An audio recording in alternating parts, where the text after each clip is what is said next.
បានប្រើប្រាស់អូកា Bright Clean ទាំងអស់គ្នាហើយនៅបាទនេះគឺជាសាប៊ូបោកសម្លៀកបំពាក់ដែលធ្វើឲ្យបងប្អូនចំណេញ3ដងជាងសាប៊ូម្សៅបងប្អូនណាបាទមានពីរមុខងារជួយកម្ចាត់ស្នាមប្រឡាក់បានយ៉ាងមានប្រសិទ្ធភាពជួយរក្សាសាច់ក្រណាត់ឲ្យនៅជាប់បានយូរបាទជាប់ពណ៌ក៏ដូចជាបានរក្សាគេហៅថាក្លិនក្រអូបបានរហូតដល់365ថ្ងៃឱកាសនេះគឺជាសមិទ្ធផលថ្មីមួយទៀតរបស់បាទ LSV ដែលជារោងចក្ររបស់ខ្មែររបស់យើងផលិតនៅបាទផលិតផលខ្មែរដើម្បីចែកជូនបងប្អូនប្រជាពលរដ្ឋខ្មែរប្រើប្រាស់អញ្ចឹងក្នុងនាមយើងជាប្រជាពលរដ្ឋខ្មែរបាទយើងជួយគ្រប់គ្រងនិងប្រើប្រាស់ផលិតផលខ្មែររបស់យើងផលិតផលក្នុងស្រុកដើម្បីសេដ្ឋកិច្ចជាតិយើងទាំងអស់គ្នា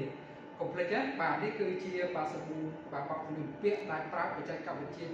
ចុងក្រោយបាទរបស់រោងចក្រដែលធ្វើឲ្យបាទមានប្រសិទ្ធភាពហើយនិងសុវត្ថិភាពខ្ពស់ក្នុងការជួយទៅដល់សម្លៀកបំពាក់របស់លោកអ្នកអញ្ចឹងកុំភ្លេចណាបាទគ្រប់គ្រងទាំងអស់គ្នា